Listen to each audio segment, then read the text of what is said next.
I'm glad you could all join us tonight for this conversation that we're about to have. And I'd like to introduce the first of our three alumni. They're going to offer their perspectives. They represent the diversity of our alumni in terms of position and experience and aspects, different aspects of identity. Each of them is going to do something of what I did, or maybe something different, right? Okay. So I'd like first to introduce Florence Chung. She earned her MSW from 2004, and the nice thing about being dean for so long, I know most of these people. I saw them on the stage. It's really good. She's the CEO of the Hetty Group, which is a purpose-driven community engagement consulting firm. She has more than 17 years of experience in developing programs and strategies and partnerships for nonprofits, companies, and government agencies. She served in a whole variety of roles with Target Corporation, the New York City and Los Angeles Police Foundations, and the Los Angeles Convention and Exhibition Center Authority. Please help me welcome Florence to the stage.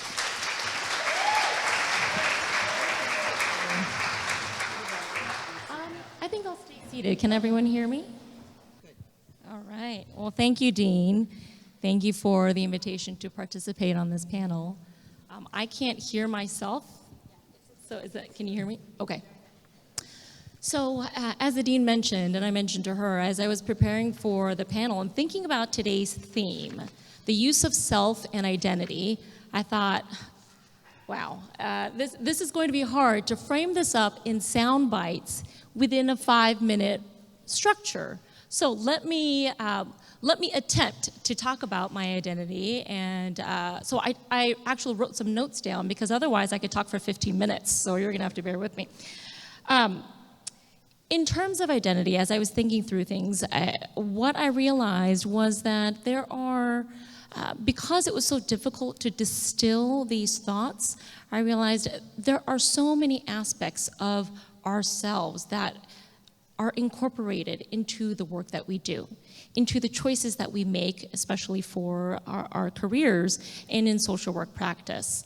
And so how do we distill that down to something that captures the essence of why we do the work that we do?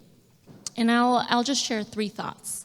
One, for me, in talking about a piece of my identity that has really impacted the work I do, I have to talk about my family.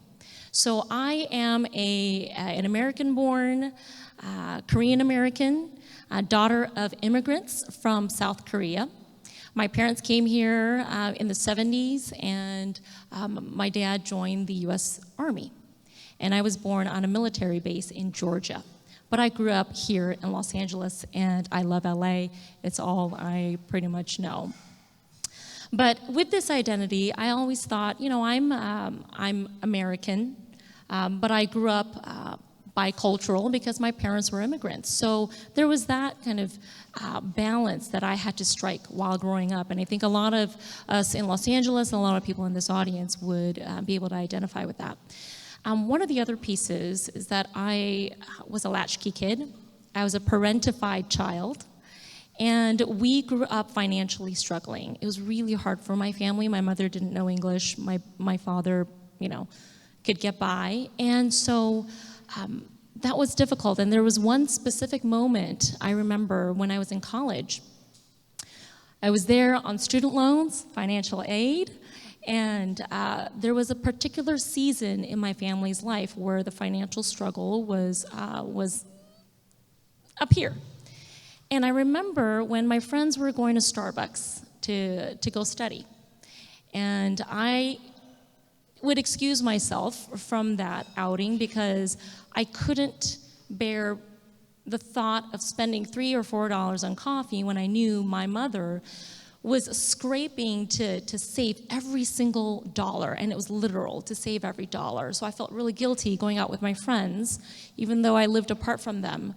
And that kind of struggle led me to think, you know, once I get out of school, once I actually enter the workforce, I never want to feel this. I want to be able to have the financial freedom to buy a cup of coffee and hang out with my friends.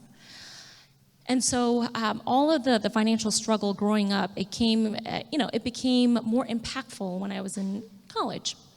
So people ask, well, why didn't you go to law school and get your MBA and go make a lot of money? It's because there were other aspects of my identity that came into play. The second would be I grew up in going to a Christian church. It's not something that is part of my life in a big way now, but when I was growing up, it created a lot of foundational elements for me in shaping my orientation toward giving back and being in service to others. And if I reflect back on why I chose social work, why I chose this route, that had a lot to do with it, because it was all about giving back and working in the community. And so with that, I remember I had a mentor who said, Florence, there are so many ordinary people in this life. Don't be ordinary, be extraordinary. And I thought, how do I be extraordinary? I'm not sure how, but that stuck with me. You know how some people say things to you in moments and it just sticks with you? That stood with me. And I've been trying to find my way ever since to try to do things that are extraordinary in my corner of the world, because I think a lot of us want to change the world and we want to make a difference. I knew that, realistically, because my personality is very practical, logical, and, realistic, I thought, okay, well, I have to find a corner of my world, a corner of my sphere that I can actually influence and change, because I probably can't change the world, but what world am I going to make a difference in? And that has been my journey. The third piece would be, I would have to take a look at my notes. Yes. Having a personal belief system that said, to whom much is given, much is required. Everyone has probably heard that. How that fit into my life, that was another quote that just stood with me, because even though I didn't have a lot growing up, when I entered my teen years and in my adult years, I had a lot of mentors. A lot of people who invested in me, a lot of people in my professional life who opened doors for me and showed me worlds that I wouldn't have been able to see on my own. There was no way within my kind of my upbringing, et cetera, that I would have had exposure to those things, but those were such special opportunities. And so I use the word opportunity because that's what set me apart, I think, from some of the friends that I was circulating with. And that was a learning for me of all these different experiences I had, and in terms of my identity, the pieces that really guided where I chose my career to head, which I'm sure we'll talk about a little bit later. They were things like empathy that I learned while going through the hardships of growing up, but pushing past it, and opportunity. So knowing, I firsthand know what opportunity can do.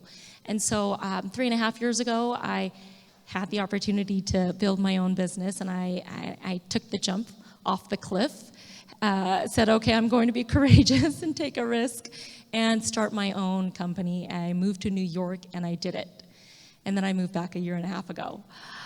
And it's been an amazing experience. And my social work education and all the different things that I just talked about all led up to me being in a position now to take the projects that I want to take to be a force multiplier for other organizations so that they can do what they do best, and I can be their partner in that effort. Thank you, Florence. That's great.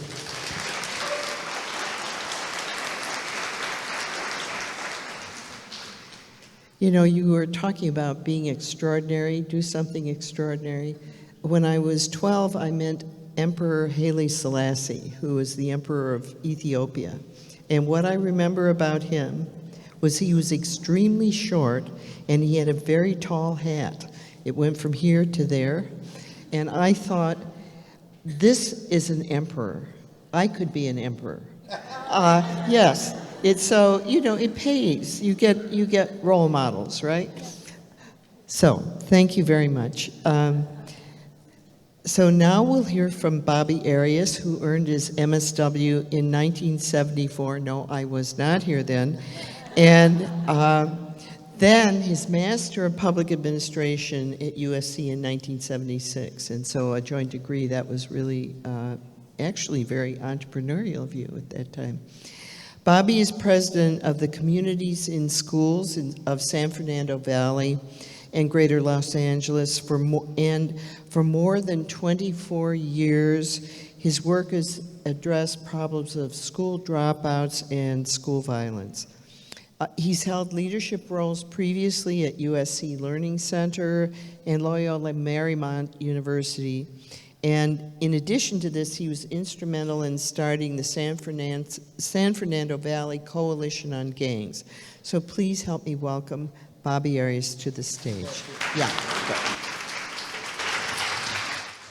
I'm going to stand up because I'm a musician and I never play sitting down, and I want to make sure I do that.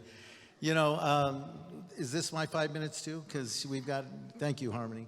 Because it takes me 5 minutes to say hello, so I'm not going to do that. But let me say this, you know, it's really interesting. I was thinking about my career. You know, can you believe it? I got my MSW 44 years ago. 44 years ago.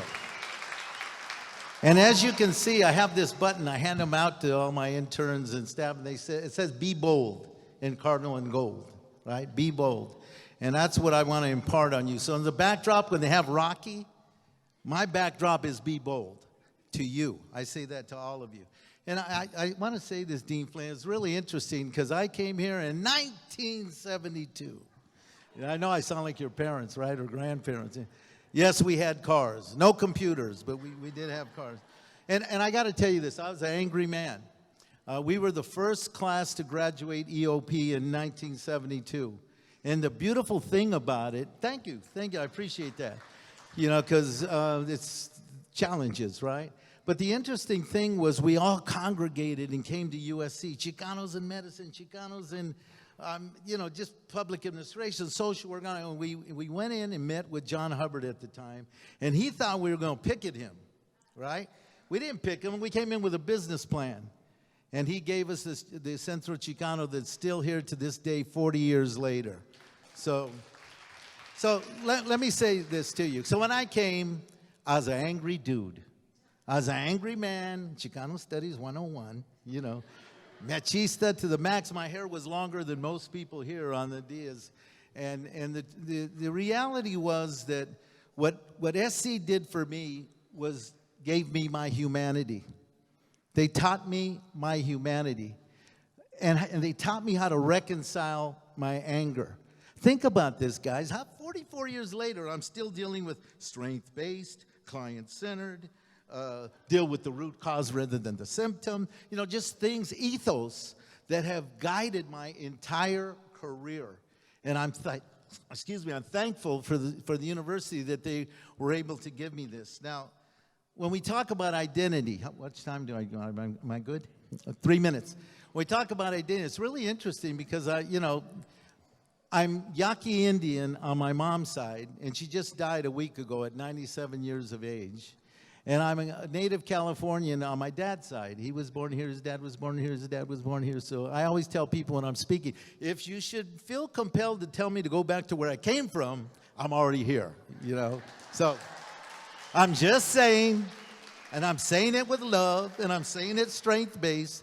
But the truth is, when I began to study what being mestizo was about, I had to reconcile a wonderful term, la raza cósmica, the cosmic race. I had to reconcile that I had the blood of all people in my veins.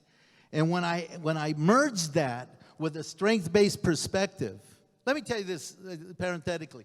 I tell my interns, this is my 18th year of having interns, and I tell them, this week, your assignment is you're going to be strength-based all week. They come back, Dean, exhausted.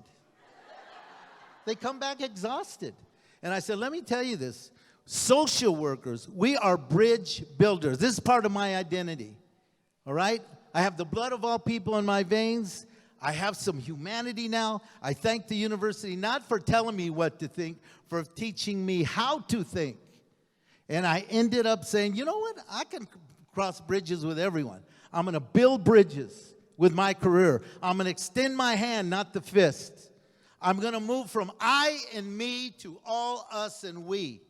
And that's going to be my backdrop, my Rocky, to make humanity work. So I find myself in the most crazy situations in my career. I mean, how can you think of this, man? I'm an MSW.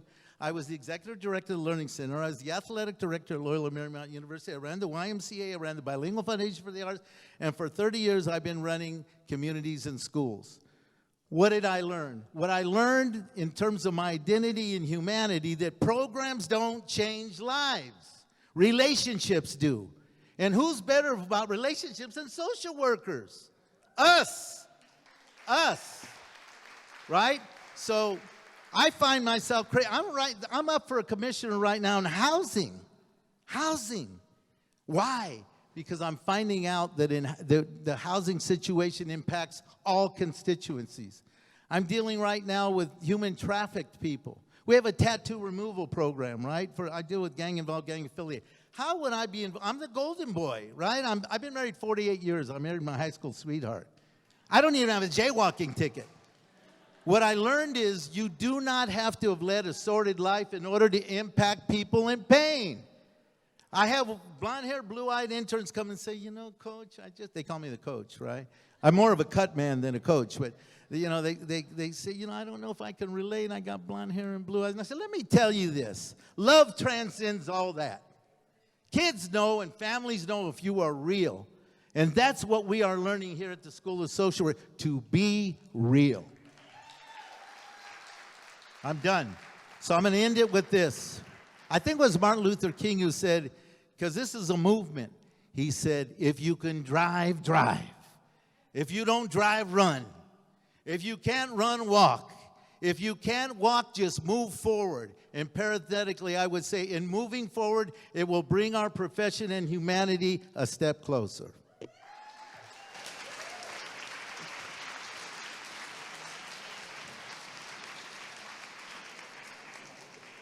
Thank you, Bobby. That's great. So next, we're going to hear from April White Castañeda, who earned her MSW in 1999, another one of my graduates. April is the Assistant Director for Human Resources at NASA's Jet Propulsion Laboratory, where she's responsible for driving HR strategy through innovation, talent management, and directorate partnerships. You'll have to tell me what that is. That sounds really good. Before coming to JPL in May of 2017, she had a 17-year career at Caltech, which included a lot of leadership positions in human resources, employee and organizational development, staff education and career development, and consulting. So please help me to welcome April. Are you coming up or? Here. Thank you. Harmony, you and I are going to have some words because I can't believe I'm following him. Thank you for that. Yes. So I've thought a lot, too, about, since we were asked some time ago to think about identities, right? And what I really was thinking about is how identities are not static. That we tend to think, okay, you're this thing, right? But as you mature and you go through life and you have different experiences, it changes and impacts your identities. And I thought about how it's changed and impacted me and what things have stayed the same and what are different. So I'm African American, just in case you were wondering. Female, I want to clear that up right now, right? And I'm now entering into the older category, and it does change how you see things, even though I thought it wouldn't, but it does, right? I'm also heterosexual, and that also impacts how people see you, right? And how you see things as well. But then what I started to realize is, what are the identities that have been consistent throughout my life? And I will tell you, the one that's been consistent always actually is being a worker, is working. That what I see I probably never really had a choice other than to be a social worker. Even if I hadn't got an MSW, I would have been a social worker because of the experiences of my life and how I was raised. I was raised by two parents who, one I would describe as Martin Luther King and the other as Malcolm X. And so our dinner table conversations were very interesting, right? Especially, when you have a mom who's like, just pick up a brick, I'm like, no, mom. And, and a father who's like, let's talk it out. Yes, it's two totally different. Although, interestingly enough, it was my mother who actually became a social worker and went to USC and got her degree. She got an MSW, and she got an MSW while I was in college. So she went back. She's the first person in her family to go to college. She didn't go to college until she had 2 children and was an adult, and it was something she had committed. She said, I was going to do this no matter what. So I got to see that in action.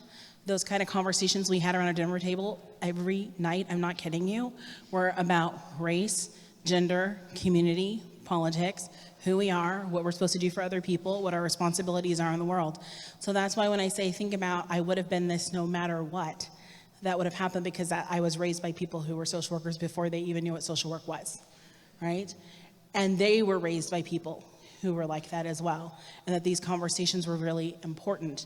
And it was important in terms of how they talked about our family and what your responsibilities were and what that means to be part of a community and what you have to give back and what you have to do for. So they were always clear that everybody had a role. And the role was always to do things that uplift all of us, not just one of us. So that identity, I think, has been throughout my entire life, and I feel like that's the one that hasn't changed. And that perspective hasn't changed and has been the most consistent. It's probably the thing I've brought most into my work world. The reason I ended up coming to USC actually was because USC was the only program at the time who had a complete industrial program. And that's exactly why I came here, because and believe it or not, I'm like one of those few people who wanted to go into HR. Most people fall into HR by accident and wonder how the heck they can get out, right? And I was like, no, this is what I want to do. Because to me, work was so critical. It is the thing that we spend so much time doing, and it impacts our life. And I always feel like we don't spend enough time helping clients with, right? So I thought, where can I impact people in the workplace? And it was human resources. My approach was to think about, how do you help people be better for the organization and the organization better for people? Because organizations are people. They aren't a thing of their own, right? They're made up of people, so how could I impact that? And then thinking how I could impact people's lives in that way. So that identity of being a worker, of being a social worker, of being about part of a community, about having responsibilities to each other, really to me is my fundamental identity, right? And that everything else is kind of window dressing. Yes, it impacts, it's important, it's how we see the world and how the world sees us. But then what we do with it, to me, is the most important part of that identity. So with that, I will stop and leave it like at that, under 5 minutes. Thank you. So let's continue this a little bit longer. These are really interesting experiences. We're just touching on the surface, I know, for all of you. But let me ask you a somewhat different question. You've alluded to it a little bit, but let's explore more. So sometimes, I know it's been true in my case, your own values, your personal experiences, or whatever identities are most important to you, they actually conflict with what you feel you should be doing as a social worker or how you perceive you should carry out your role. So I'm assuming you resolved these conflicts, and if so, what would they be? How have you experienced conflict, and how have you resolved the conflicts? Whoever feels most conflicted may speak first. Okay. I'm very conflicted, that's for sure. I'll tell you what's interesting. You try to have an open mind. It was Barbara Solomon who told me when I was a graduate student here, Bobby, you got to go get therapy. You got to reconcile your anger. Once I was able to get a hold on that, Dean, I really feel that it's important that we acknowledge our foibles. that we acknowledge our shortcomings because they help us. And, you know, for 18 years of graduate interns, right? And it's interesting that they did an article and they said, what have you learned about your interns? I said, well, at this point, we know what they can do. We don't know what they can't. The reality is, this year, I have my first transgender. And I'm telling you, just to get through a sentence, because my pronouns are all beat up. And the most interesting thing happened this year, and that is that them were in this meeting, and it was the first time he didn't start off the Ronnie did not start off the meeting with he was transgender. And I pointed that out to him. Because I remember Machista, man, the first thing I said was, 1848, you told our land, you know, all of that. And I pointed that out to them. Ronnie's response was, it's because I feel understood, supported, and loved. That's great. It's good. Thank you. April, you had a thought. Yeah, there's so many things I think about that in terms of when, especially because I'm working in a non-traditional social work setting, right? So everyone's not going to have the same perspective that you have. And so there's sometimes conflict around my highest priority is always going to be the people, right? And having to remind people of that being the highest priority. So one of the ways that when I first started, I actually started at Caltech because that was where my internship was. And they hired me after my internship. I didn't want to go interview at that internship. And thank goodness, Margarita said, April, please, I think you'll really like the people there. It was in the employee assistance program. And I said, okay, I'll go and interview as long as I can also keep 3 other interviews. And she said, okay, we can do that. So when I went out, I really did. It was doing work with, of course, faculty, with staff. And it was hard for me to take that internship because I felt that, you know, these people have a lot of resources, right? And that was conflicting with what I felt like I should be doing as a social worker. And my instructor said something really important. She said, pain is pain. And she says, no matter where it's at, where it is, and where you can impact and help alleviate pain, that's what you should be doing. And that really stuck with me. And as I stayed so long at Caltech, longer than I ever thought I would, I saw a lot of pain and a lot of ways to impact that. And then how they impacted other people in their lives and their families. And, you know, it's even though you're working with maybe one person at a time, you're not really working with one person at a time, right? Because their reach is so far and all the ways that they impact. So me having to resolve that conflict around what does it mean to do traditional versus non-traditional social work, what kind of communities you do that work in, that it's all communities and you figure out ways to help people no matter what community it is. So that was how I really sort of resolved that conflict, and then have continued to bring the perspective of social work into all the work that I've done. In fact, my daughter, who's 9, when she was little, and people would ask her what your mom does, she would say she's the Caltech social worker. That's how she described me. Yes. Do you have a thought? I noticed you were kind of frowning. Do you have a conflict that you want to talk about? You may not have it framed that way in your mind. Yeah. So, you know, I'm glad to listen. We could listen, right? Yeah. You know, as I was thinking through a conflict, I think while I was living in New York, actually, I back up. While I was living in LA, I don't think that I experienced a lot of conflict with my personal values and my social work values. They were aligned. And in the work that I was doing, no conflict. Then I moved to New York, right? Here in LA, this was my community. The diversity in this room, this was what I was used to my entire life. I went to New York, moved there, didn't know anyone. It was my big courageous journey piece. And I said, I'm going to go start a company there. And I happened to fall into certain networks where I was the youngest one. I was the one who was in groups. They were all white men. I was working kind of with the law enforcement world. And there was an organization I was working with. It was my first client. I was so excited to launch my company with that one client. But it was difficult because as I was going through and I was trying to make a difference with this organization, I realized that being in a non-traditional social work role, working with all business people, wealthy business people. I was around a lot of, I wasn't around a lot of diversity, even though if you think about New York, it's diverse, just like LA. But certain circles in Manhattan, certain socioeconomic status levels, where I was dealing with donors to foundations, the diversity wasn't there. And there was and I'll speed this up, fast forward, there were lots of moments when I was working with this organization, working with a lot of donors, who had very different political views and social views that were in direct conflict with my own personal values and what we would, a lot of us in this room would probably gasp, and we maybe gasp at what's going on in the political arena and on the news with our president. And there were a lot of, I'll just say it, there were a lot of Trump supporters and Trump's friends that I was circulating with. And they would ask me, are you from North Korea or South Korea? And they would say things like, you know, we're doing a walkthrough to a venue so we could do a philanthropic fundraiser.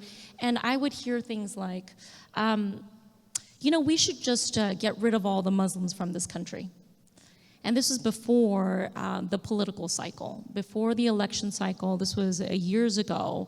And the conflict for me was, do I speak up? What do I say?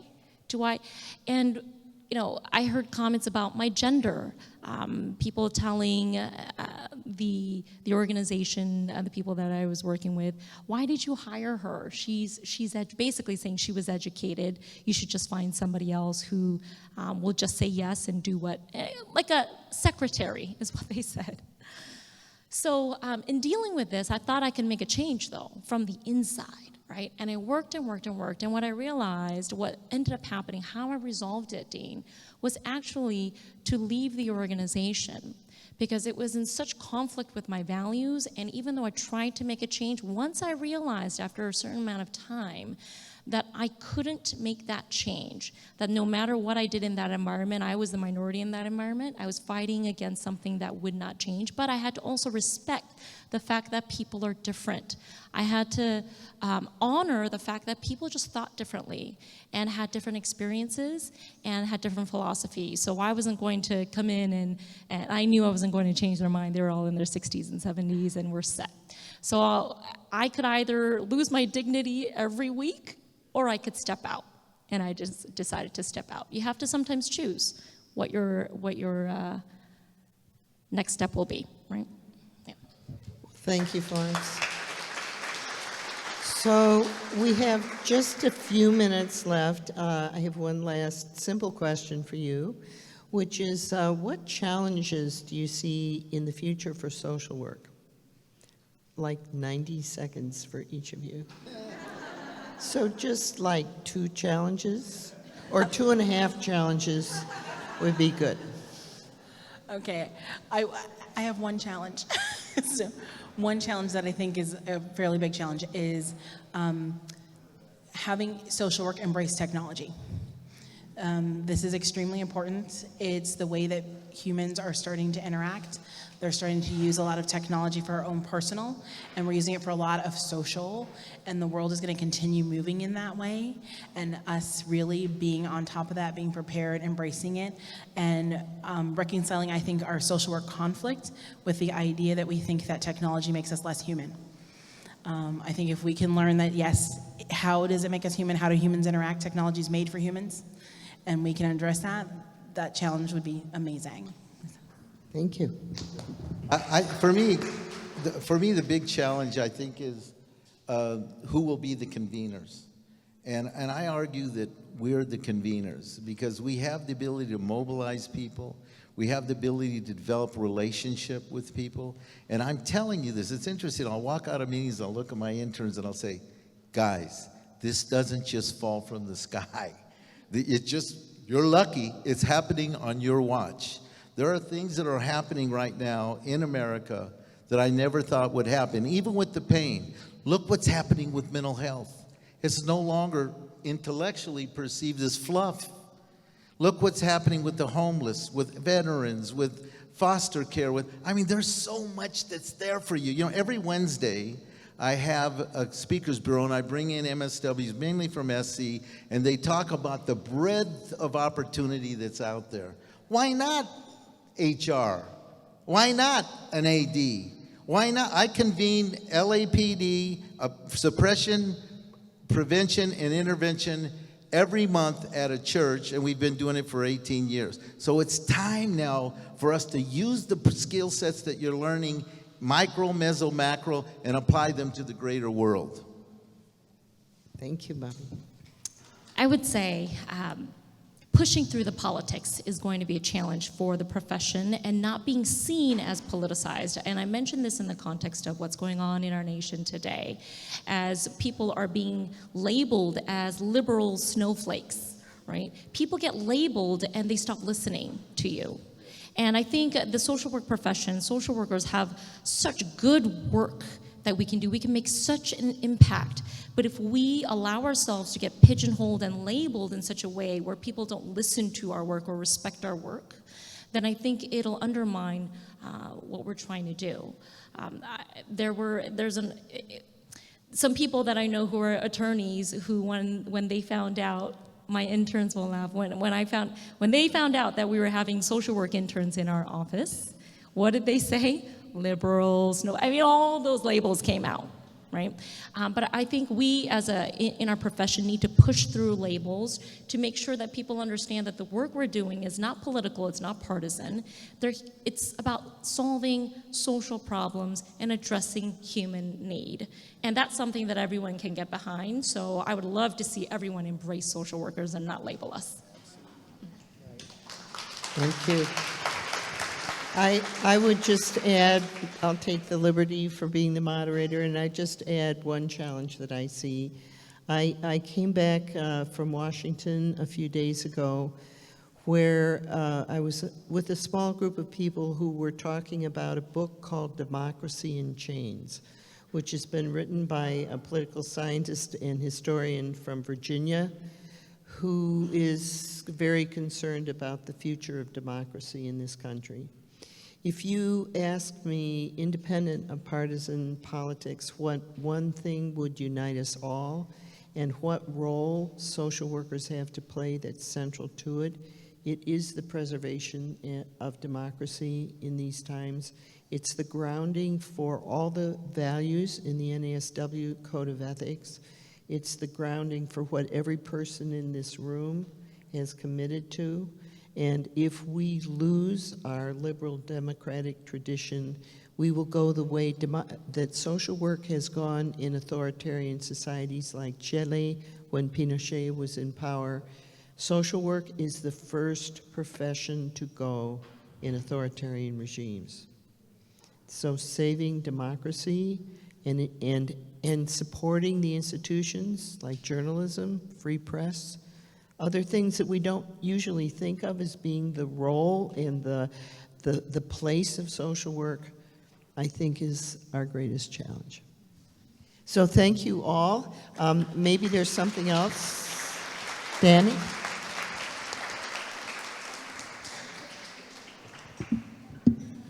So now we're actually going to have an opportunity for some of you all, or some of you who are watching through our streaming, to ask questions to our panel here about any of the things that you heard or any of the topics that were addressed.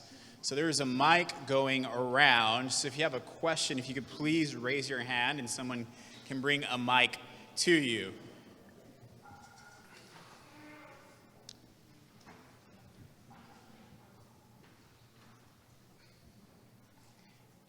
If no one has a question, I will ask one. All right, we got somebody up here. Hi, everyone. Thank you so much, for all of your insight. And so my question as a faculty member here is, you guys all take interns in different, well, I don't know if you do, but I know that both of you, Bobby, both of you take interns. What do you think that your interns, you're hoping for them to come in with, or what do you think are maybe any gaps in learning in the classroom that you think we should be including in the classroom so that they're the most equipped for engaging with you guys in the environments that you're in? Boy, go ahead, because I work with the schools. Huge challenge. You know, in the LA Unified School District, they have a term that's called opportunity transfer. What an euphemism is that? Opportunity I work with gang-involved, gang-affiliated kids, right? What it means is, sight unseen, your first day of school, you're gone, because your reputation, you know, is well established, so you're gone. So we've had to be very creative. We work with the traditional school setting. We've had to introduce the notion of intensive case management. What is intensive case management? It means whatever it takes. It means home visits. It means going with the family to court and interpret for the mother. Can you imagine the alienation of being a mother, being in court and not knowing at all what's going on with the welfare of their child? So those are, I think, just some of the things that come to me that we need to think about in terms of bringing social workers on campus and providing integrated, intensive case management services that deal with social work ethos, the root cause, not symptomatic. You're not going to solve the ills with one assembly. That's a nice splash, but we can do more than that. Yeah, so I do take turns. I've had interns for years. I haven't had them in the last year or so just because of being at JPL. It's a little more challenging. But what I will say is, and I'm biased on this, is first year policy. I know I'm biased because I taught first year policy, and all the students come in, they're like, we just want to get to the clinical classes. But what you take from that and what they learn in terms of being able to community organize, be able to navigate relationships, looking at community building, all of those things are so important in any work setting because it's about how you build and work through systems. So as much as they can understand that and having them really focus on that and how that's going to help them not only with their advocating for clients, but also with their coworkers, right? And how important that is too. Those relationships are just as important as that relationship with the client, right?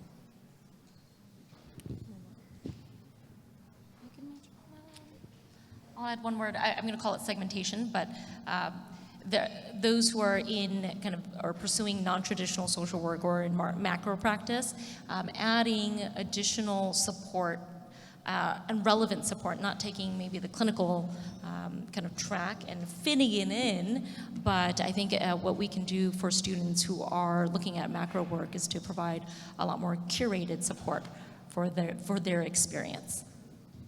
You know, and the only other thing I said is get into charter schools. They're more intimate and they provide more ability to be creative. I'm not giving up on traditional schools. I'm just saying check out charter schools, and I hope some of you will run them.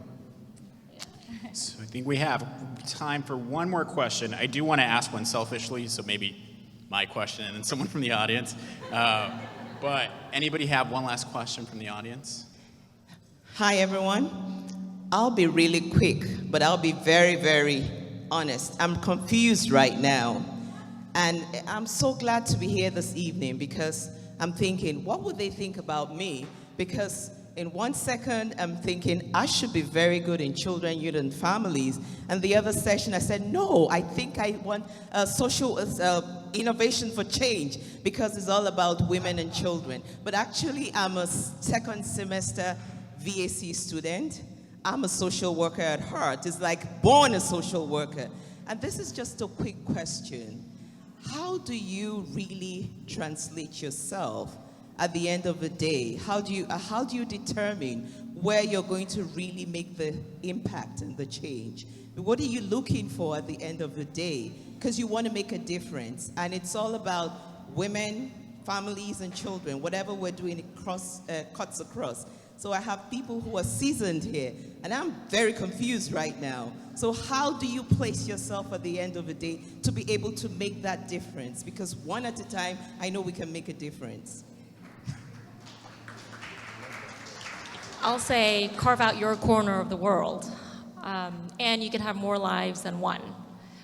What I did in my 20s, it's a kind of a different life than what I did in my 30s, and I'm going to be entering my 40s, and I hope it looks very different, so I can live a very diversified life and experience different things. I was in macro practice, and I'm a social worker in a business setting, which is the most easiest way to put it, but I just say, I don't use that when I'm out there. It kind of sounds a little hokey. We can talk about, we can label it that, talk about it in that context here within this setting. But when I'm out there in the real world, it doesn't make sense. So I say, if I'm going to make impact, that's my tagline for my company, the Heady Group, we're partners for impact, right?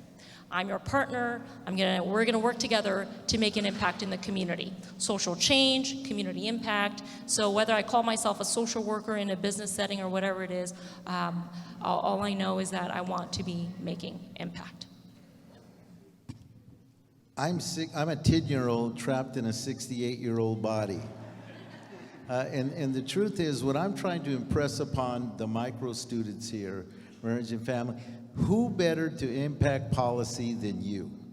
When I talk about postcards from the weeds. I can't tell you how many times as a practitioner I've seen RFPs, requests for proposals, come down, and I look at it and I say, who wrote this? Not only is it irrelevant to the population we're blessed to serve, it's insulting. So you guys have an opportunity, and you will. You think, I'm just going to get my LCSW, hang up my shingle, and that's all I'm going to do, which is fine. You know, and who better to really impact policy than the practitioner? So if you're confused, good. Because I say in life there are negotiables, non-negotiables, and ponderables. We created some ponderables for you tonight. I'll just add to that that you really have to think about, you have lots of opportunities. I love, Florence, what you're saying. You have opportunities to reinvent yourself all the time. I would say that work is really hard, and so pick the one where you lose time, where you have your passion, where you forget how fast the day went, that you go to those things that you love, because we have a long time to work and to help other people, right? So there's so many ways to do it. Pick that way. I spend a lot of time explaining to people why I got an MSW. I have USC School of Social Work up in my office. Everybody knows what a social work is. I mean, I'm the only one there, but I spend a lot of time educating people on what that is. The reason I do is because I feel like it's important for them to understand the perspective I bring, and I also spend a lot of time explaining why they want me there versus someone else. My boss a long time ago asked me, why did you go for an MSW instead of an MBA? And I said, because I didn't care about the money. And I probably shouldn't have admitted that out loud. But I said, I just wanted to know how people worked. And I felt like if I could understand how people and family systems work, because work is essentially, we recreate our families of origin, that I'd be more useful to an organization. So I do spend a lot of time explaining. So you have to think about that. Like, if that sits well with you, where your passion is, are you okay with being the outsider and explaining why you're there? But I will tell you, everyone knows in my entire HR group, they know what a social worker is. So I can tell you that I've been a psychiatric social worker in a VA hospital. I've been a school social worker. I've run a suicide prevention agency. I've been director of a school of social work. I ran a consulting business. I've been a dean of social work. Actually started a military social work specialty, and I've never been in the armed services. Nobody seemed to notice.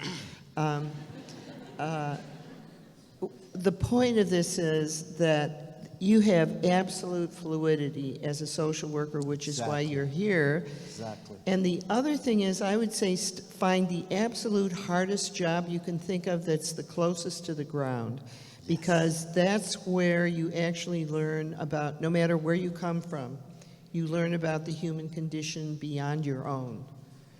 I learned in the schools. I learned about the public of all kinds of families and people and so on. I have never forgotten that. So I wouldn't pick anything. I would just go for the hardest thing I could find. If you don't mind, I just want to say one gift of happiness to all of you, because I'm a DJ and a singer, and there's a great lyric, and it's this. Regrets, I've had a few, but then again, too few to mention. Have few regrets in your career.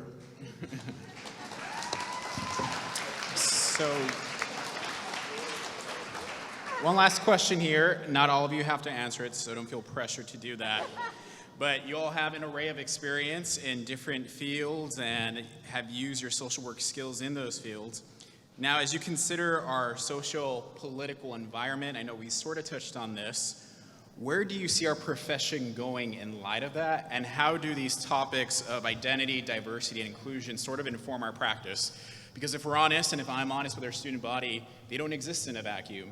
So these marches that happen, these things of violence in schools, African American unarmed men being shot by police officers, these things impact our communities.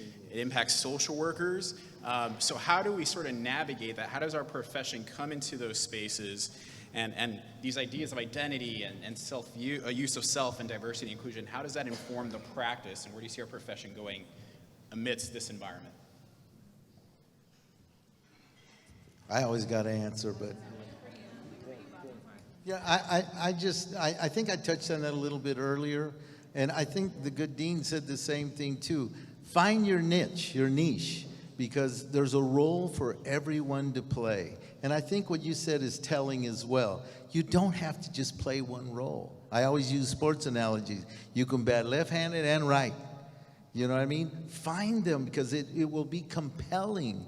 Because I tell you what, I get to get up every single morning and do what's good for people. I get to choose my day every single day to do good by others. And I say to all of you, how lucky are we?